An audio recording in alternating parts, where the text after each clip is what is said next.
Hello. Welcome to my standing observation. Now, my standing observation this week, I'm a really firm believer that if you have the ability to make someone's life better, then you should take that opportunity. If you have an opportunity to improve someone's day or an opportunity to make someone's world better, I'm a big fan of that, right? I'm a really big fan on not necessarily running around giving everything they want at the expense of yourself, but I am big on people having what they want, and I'm big on making people happy. I think it's important. I think it's the whole reason we're in the world is to make ourselves happy and to understand what we want and to make ourselves tick. So I've had a glorious opportunity. I love the idea of opportunity. So I've had an opportunity this week to help a friend, a really good friend of mine who's had surgery. And even though she's a very fierce, strong, independent, capable woman, she let me help her. Now, for those of you out there who are fierce and capable, you know how hard that is, right? It's really hard to surrender and just let someone help you and go, yeah, fuck it, could you? Like, it's a really hard thing to do. And it's an extraordinary thing to do. It's really good for you, but it's really good for the person that's helping. So I've had a lovely time helping my friend, driving her, picking her up, making her meals, running around after her, just being in service and making her life better, which I just love to do for people that I love, right? And so I think it's lovely. Now, my friend had surgery, and it was elective surgery. Now, elective surgery is something else I'm a really big fan of. And the reason, I don't know what's going on tonight. I've got coughing. I've got coughing happening. What's happening there? Anyway, I'm not unwell. Something just must have got up my nose or in my throat because it'll tickle monster. So I digress. I'm a big fan of elective surgery. The reason I'm a fan of anything that's elective. I'm really big on choice, right? And I think we all have so many choices available to us, and so many people don't exercise the abilities they have to choose. And so this is kind of like, I get this is a pretty privileged conversation because we're talking here about elective surgery that you select and pay for.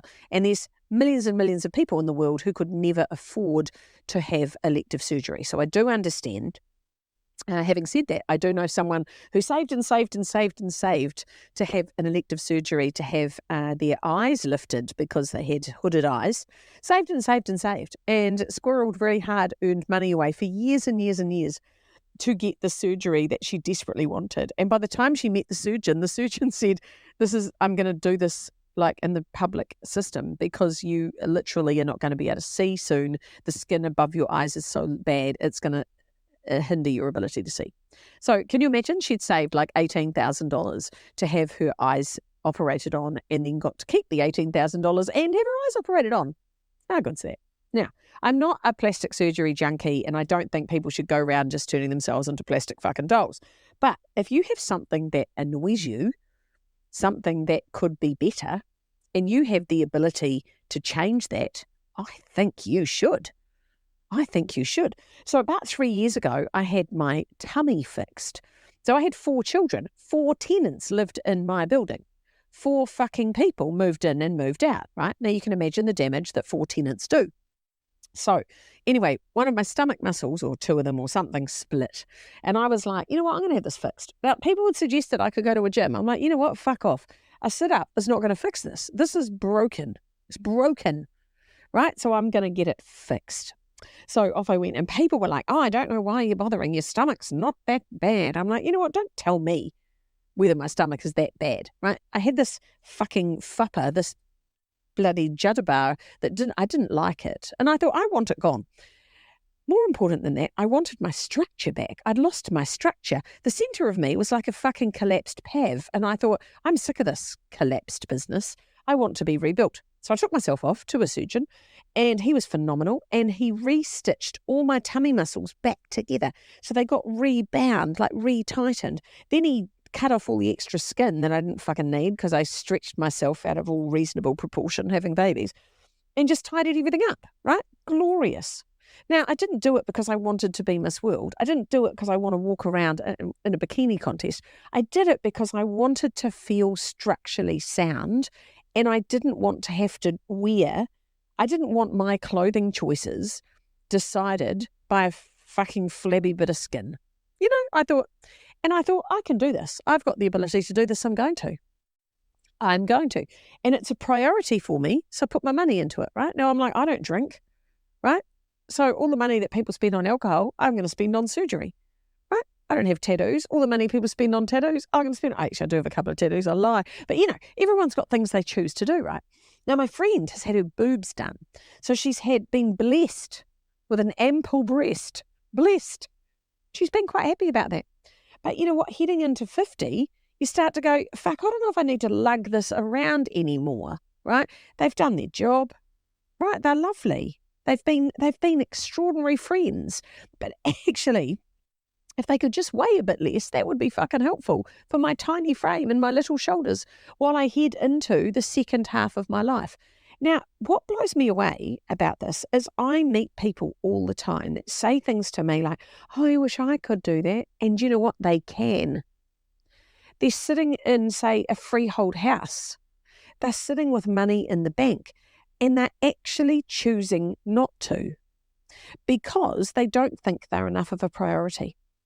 So I started this observation talking about if you have the ability to make someone's life better, you should take it. I reckon if you have the ability to make your own life better, you should take it. My tummy, best decision ever. I walk around all day feeling like I've got a girdle on because my middle feels so strong. The chances of me having back problems later in life are much, much more reduced because everything's been tidied up and tightened up, right? Like just a bit of wear and tear. Like if you've got a fucking nose you don't like, get it fixed. Cut it off because we spend all this money. Oh no, I can't afford it. I'm redoing the driveway. Fuck the driveway, right? Get your bits sorted. I think it's a really good idea. And the problem, let me tell you the problem. So I remember when I first started talking about getting my tummy done. And of course you mention it to people and people say, oh, Tata, I can't do that.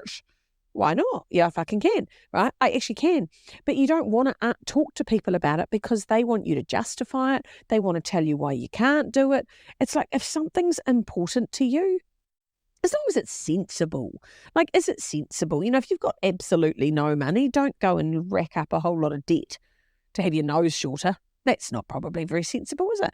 Unless your nose is stopping you to making money and you get your nose fixed, then your life might come together, right? But if something really annoys you, I think we should find ways to fix these things. And I'm a really big fan of that. I just think making our own lives better, how could you make your own life better? I think about that a lot. I think, what's the one thing right now that I could do, be, or have that might make everything better? What is it? You know, it might be a new pair of jeans, right? It might be a new car. It might just be a day off. It might be a swim in the sea. It doesn't have to cost money. But I think that we have the ability, more often than we realise, to make our lives amazing. We've got the ability. You've got the power of choice. Like, that's got to be the greatest thing we have as humans. You get to choose. And everything's a decision. And you could go, oh, I'd really like to get my tummy done, but I choose not to spend $18,000 on my stomach. That's fine. Shut up then, right? Don't talk about it. But if you want to do it, find a way. Where there's a will, there's a way, my grandma used to say. I quite like that. So there you go. That's my observation this week. I think if you've got the ability to change someone's life, especially your own, why don't you take it? What would you have fixed? What would change your life?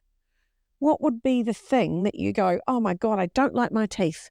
I don't like these big boobs. I don't like these little boobs. I want enormous boobs, right? I don't like my nose. What would you do? And we often think, oh no, that's for movie stars. And you know what? It's not.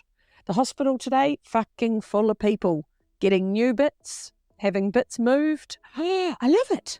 I love it because I love the power of choice. And don't worry if anyone else thinks it's a good idea. If you want it and it's something really important to you, the amount of people I said, I'm going to get my tummy done, because, oh, it's not that bad. Right? I don't know why you'd bother. Why would you spend all that money? I'm like, because I want to.